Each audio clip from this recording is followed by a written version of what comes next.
Hi hello நம்ம இன்னைக்கு இந்த வீடியோவில் எந்த விஷயத்தை பற்றி பேச போகிறோம், யாரை பற்றி பேச போகிறோம் அப்படின்னு சொல்லி கேட்டோம் அப்படின்னா, நிதிஷ் 10.0 அப்படின்னு சொல்லிட்டு பீகாரில் 10வது முறையாக மீண்டும் முதலமைச்சர் பதவியை அலங்கரிச்சிருக்காரு நிதிஷ்குமார் அப்படின்னு தான் சொல்லணும். ஸோ பீகார் அரசியலாக இருந்தாலும் சரி, பீகார் அரசியல் களம் இருக்கு இல்லையா, அதை வந்துட்டு நம்ம மற்ற ஸ்டேட்ஸோட கம்பேர் பண்ண முடியாது அப்படின்னு தான் சொல்லணும். ஏன்னா அங்கே வந்துட்டு அரசியல் கட்டமைப்புகளாக இருந்தாலும் சரி, அதை தாண்டி வந்துட்டு பார்த்தோம் அப்படின்னா மத அரசியல், ஜாதி அரசியல், அதை தாண்டி ஓட்டு வங்கிகள் அப்படின்னு சொல்லிட்டு பலதரப்பட்ட சிக்கலான விஷயங்கள் அங்க இருக்கு அப்படின்னே சொல்லலாம். ஸோ அப்படிப்பட்ட ஒரு மாநிலத்தில் வந்துட்டு பார்த்தோம் அப்படின்னா கிட்டத்தட்ட 20 வருஷமா ஆட்சி இருக்கு இல்லையா, ஆட்சியை தன்னுடைய கைகளில் வச்சிருக்கிறது, அதை தாண்டி வந்துட்டு பார்த்தோம் அப்படின்னா கூட்டணி மாறிக்கிட்டே இருக்கிறது அப்படின்ற மாதிரி பல விஷயங்களை பண்ணி எந்த கட்சி வேணாலும் கூட்டணிக்கு வரலாம், யார் வேணாலும் என்ன கூட்டணிக்கு கூப்பிடுங்க, ஆனா முதலமைச்சர் வேட்பாளரா நான் தான் நிற்பேன், நான் என்ன யார் முதலமைச்சர் ஆக்குறீங்களோ அவங்க எந்த கட்சியா இருந்தாலும் சரி, காங்கிரஸா இருந்தாலும் சரி, ஏன் ஆர்ஜேடி இருக்காங்க இல்லையா, ஆர்ஜேடியா இருந்தாலும் சரி, பாஜகவா இருந்தாலும் சரி, யாரா இருந்தா என்ன, நான் முதலமைச்சர்னு சொல்லிட்டீங்கன்னா நான் உங்களோட சேர்ந்துருவேன் அப்படின்னு சொல்லிட்டு கிட்டத்தட்ட 20 ஆண்டு கால அரசியல் வாழ்க்கை, அதுவும் தீவிர அரசியலை தாண்டி 10வது முறையா பதவி ஏற்றிருக்காரு நிதிஷ்குமார் அப்படின்னு தான் சொல்லணும். அது மட்டும் இல்லாம வந்துட்டு பார்த்தோம் அப்படின்னா இந்த டைம் எப்படியும் முதலமைச்சர் பதவியை நிதிஷ்குமாருக்கு பாஜக விட்டு தராது. ஏன்னா அதிக பெரும்பான்மையான இடத்துல வந்துட்டு பாஜக தான் ஜெயிச்சிருக்கு அப்படின்றதுனால விட்டு தராது அப்படின்ற ஒரு பேச்சுகளும் எழுந்த நிலையில என்னதான் முதலமைச்சர் பதவியை நிதிஷ்குமாருக்கு விட்டு கொடுத்திருந்தாலும் 2 முதலமைச்சர்களை வாங்கியிருக்கு பாஜக அப்படின்னே சொல்லலாம். அது மட்டும் இல்லாம வந்துட்டு அமைச்சரவை இருக்கு இல்லையா, அமைச்சரவையில ஜேடியுக்கு சரிசமமான இடங்களை பாஜகவும் பங்கெடுத்திருக்கு அப்படின்னு தான் சொல்லலாம். இனி என்ன நடக்க போகுது பீகார் அரசியல் களத்துல, அதை தாண்டி வந்துட்டு நிதிஷ்குமார் தொடர்ந்து என்டிஏல இருக்கிறதுக்கான வாய்ப்பு இருக்கா அப்படின்ற மாதிரி பல விஷயங்களை தான் நம்ம பேச போறோம். அதுக்கு முன்னாடி நம்ம சேனலுக்கு நீங்க புதுசா வந்திருந்தீங்க அப்படின்னா இதே மாதிரி அப்பப்போ அப்டேட்டாக போயிட்டு இருக்க விஷயங்கள், அது கரண்ட் அஃபேர்ஸாக இருந்தாலும் சரி, பாலிடிக்ஸாக இருந்தாலும் சரி, ஸ்போர்ட்ஸாக இருந்தாலும் சரி, அப்பப்போ அப்டேட்டாக போயிட்டு இருக்க விஷயங்களை நீங்கள் தொடர்ந்து தெரிஞ்சுக்கணும் அப்படின்னு ஆசைப்பட்டீங்கன்னா மறக்காம சேனலை ஃபாலோ சப்ஸ்கிரைப் பண்ணிக்கங்க. ஸோ ஃபர்ஸ்ட் ஆஃப் ஆல் வந்துட்டு பார்த்தோம் அப்படின்னா நிதிஷ்குமார் இருக்கார் இல்லையா, நிதிஷ்குமாரோடைய ஆட்சி காலம் அப்படின்றத பொறுத்த வரைக்குமே வந்துட்டு நம்ம முன்னாடியே சொன்ன மாதிரி வந்துட்டு யூட்டன் நாயகன் அப்படின்னு வந்துட்டு தான் அவரை சொல்லுவாங்க. இன்னைக்கு 10வது முறையா முதலமைச்சர் பதவி அப்படின்றத அலங்கரிச்சிருக்கக்கூடிய நிதிஷ்குமார் முதல் முறையா வந்துட்டு எப்ப முதலமைச்சர் ஆனாரு அப்படின்னு சொல்லி பார்த்தோம்னா மார்ச் 3, 2000வது வருஷம் அப்படின்னே சொல்லலாம். ஸோ அப்படி வந்துட்டு பார்த்தோம் அப்படின்னா அவர் முதல் முறையா முதலமைச்சரான அந்த டைம் இருக்கு இல்லையா, வெறும் 7 நாள் தான் வந்துட்டு அவரால் அந்த முதலமைச்சர் பதவி அப்படின்றத அலங்கரிக்கவே முடிஞ்சிருச்சு.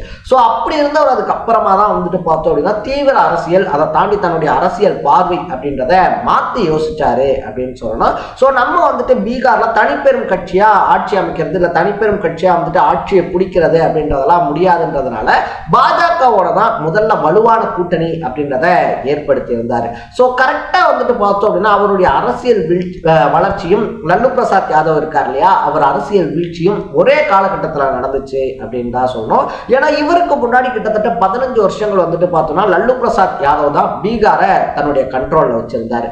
ஸோ அப்படிப்பட்ட லல்லு பிரசாத் யாதவ் மேல வந்துட்டு பார்த்தோம்னா மாட்டு தீவன ஊழல் வழக்கு அப்படின்றது வந்துட்டு ஒண்ணு வருது. அதோட வந்துட்டு பார்த்தோம் அப்படின்னா லல்லு பிரசாத்தினுடைய அரசியல் வாழ்க்கைக்கு முடிவுரை எழுதப்படுது அப்படின்னே சொல்லலாம். ஸோ அந்த வழக்குல மாட்டினவர் வந்துட்டு பார்த்தோம் அப்படின்னா அதுக்கப்புறமா அதுல இருந்து மீளவே இல்லை அப்படின்னு தான் சொல்லணும். வந்துட்டு பார்த்தோம் அப்படின்னா ராஷ்டிரிய ஜனதா தளம் இருக்கு இல்லையா, அவங்க வந்துட்டு தேஜஸ்வி யாதவ் தலைமையில வந்துட்டு எவ்வளவுதான் முயற்சி பண்ணாலும் பழைய ராஷ்டிரிய ஜனதா தளம் அதனுடைய வலிமை அப்படின்றத கொண்டு வர முடியல அப்படின்னு தான் சொல்லணும். அதுக்கு மிக முக்கியமான காரணம் நம்ம நிதிஷ்குமாருடைய ஜேடியு அப்படின்னு சொல்லக்கூடிய ஐக்கிய ஜனதா தளம் இருக்கு இல்லையா, அதுதான் அப்படின்னே சொல்லலாம். ஏன்னா அங்க வந்துட்டு பீகார் மக்களை பொறுத்த வரைக்குமே நிதிஷ்குமாருக்கு எதிரான ஒரு மனப்பான்மை அப்படின்றது உருவாகலன்றதுதான் நிதிஷ் ஜெயிச்சதுக்கான ரொம்ப பெரிய காரணமா பார்க்கப்படுது.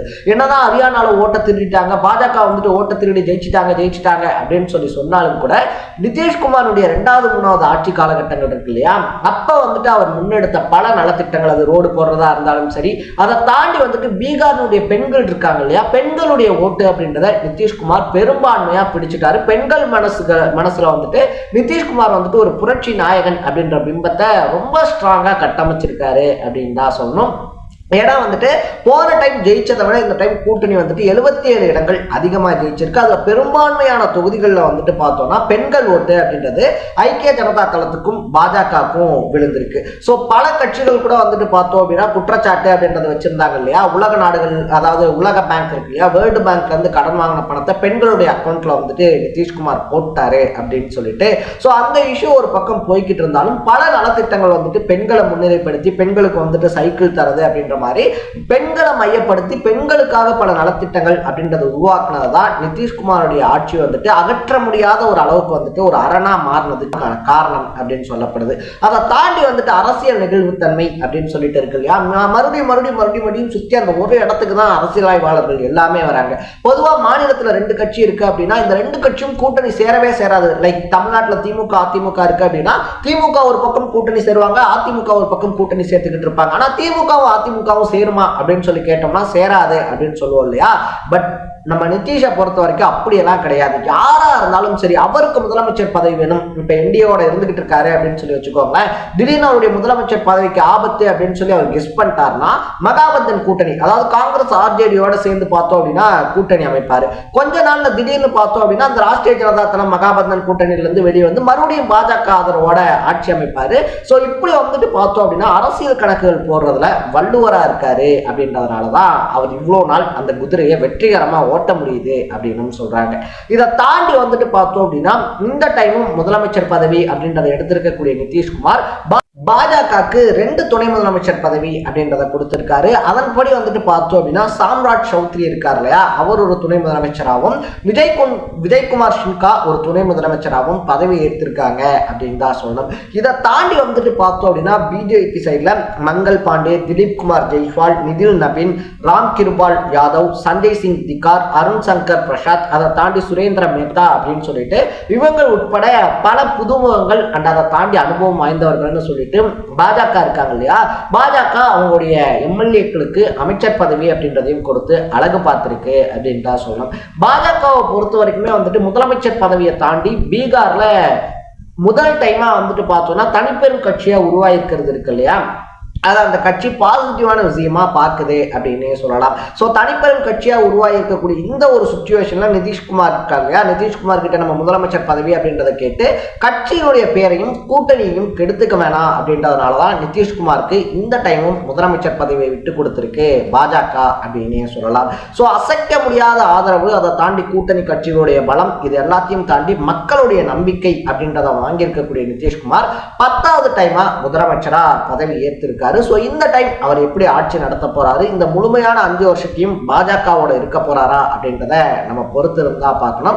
ஸோ நீங்க நிதிஷ்குமாரை பத்தி என்ன நினைக்கிறீங்க அப்படின்றத கமெண்ட்ல போட்டு இதே மாதிரி அப்பப்ப அப்டேட்டா போயிட்டு இருக்க விஷயங்கள், அது கரண்ட் அஃபேர்ஸா இருந்தாலும் சரி, பாலிடிக்ஸா இருந்தாலும் சரி, ஸ்போர்ட்ஸா இருந்தாலும் சரி, அப்பப்ப அப்டேட்டா போயிட்டு இருக்க விஷயங்களை நீங்க தொடர்ந்து தெரிஞ்சுக்கணும் அப்படின்னு ஆசைப்பட்டீங்கன்னா மறக்காம சேனலை ஃபாலோ அண்ட் சப்ஸ்கிரைப் பண்ணிக்கங்க. நாளைக்கு இதே மாதிரி இன்னொரு இன்ட்ரெஸ்டிங்கான வீடியோவோட சந்திக்கலாம். Bye by.